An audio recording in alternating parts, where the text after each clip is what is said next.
For some interesting stats, in 2022, about 411,000 F1 visas were issued, which was a 15% increase over 2021, while 284,000 J1 visas were issued, which was a 120% increase compared to 2021. So given the popularity of these two visa classes among prospective US international students, it's no surprise that you might find yourself stuck when you're trying to decide between the F1 visa or the J1 visa. So in this video, I'm going to unravel the key differences between the F1 visa and the J1 visa to help you make an informed decision on which visa class is best for you. Hey, if you're watching this video, I've got a special gift for you. If you're struggling to find ways to fund your international education in the US, you can discover the secrets that allowed me to fund my education in the US, covering hundreds of thousands of dollars in my exclusive free course, which you can sign up for at sojournerscholar.com/funding. In this course, you will learn the strategies and resources I and many US international students have used to make their educational dreams in the US come true without breaking the bank. So don't miss this unique opportunity to learn how you can make your own study abroad dreams come true. Go to sojournerscholar.com/funding, linked in the description section below to sign up today. Once again, that's sojournerscholar.com/funding. So starting with the F1 visa, as you can see by the numbers, this is the most common type of student visa given to international students in the US, and you're about to find out why this is the case. While the J1 visa is common among students who are engaged in educational exchange programs in the US. Now the F1 visa and the J1 visa are similar in the following ways. F1 and J1 students are typically allowed to remain in the US until the end of their programs of study, and they could also bring their dependent spouses and children along with them to the US. Both the F1 visa and the J1 visa require an international student to be enrolled in a full-time course of study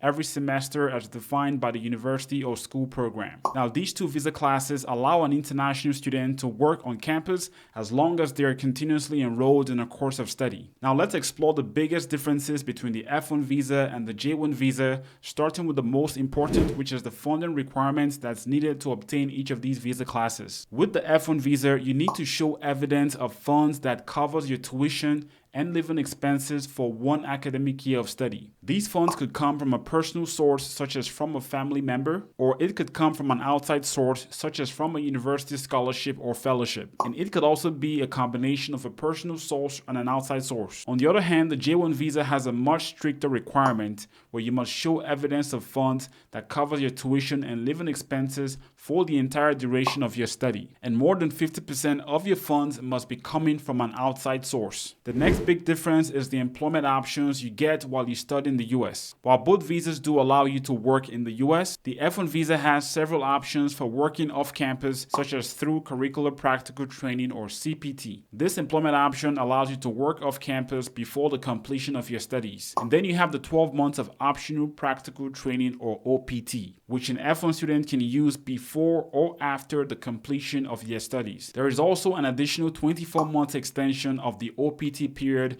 for students who have science, technology, engineering, and math degrees, also called STEM degrees. Now, the J1 visa, on the other hand, has a single option for working off campus in the form of what they call academic training or AT.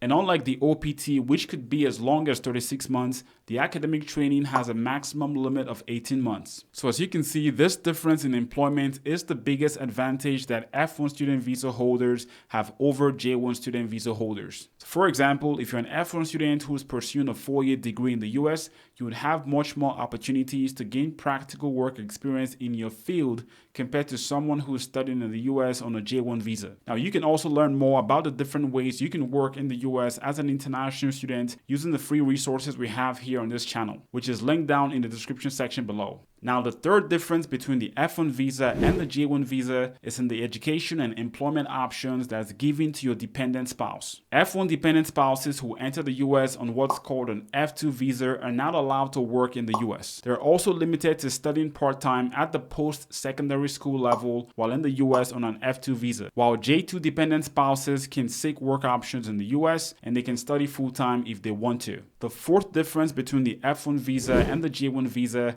is in the grade grace period that's given to international students after the completion of their studies. Now, this is the period of time that's given to international students after the completion of their studies for them to prepare for departure from the US. In the case of the F1 visa, F1 students are given a 60-day grace period, while J1 visa students are given a 30-day grace period. The fifth difference between the F1 visa and the J1 visa is in the home residency requirement. Simply put, the home residency requirement is a limitation that's put on certain J1 visa holders that requires them to go back to their home country for a period of 2 years after the completion of their studies. Now, F1 students, on the other hand, are not subject to this requirement, and they could continue on to another immigration status after the completion of their programs in the US. So as you can see, the F1 visa is the most flexible option for international students coming to the US when compared to the J1 visa. Nonetheless, the J1 visa is more advantageous for the dependent spouses and children coming to the US.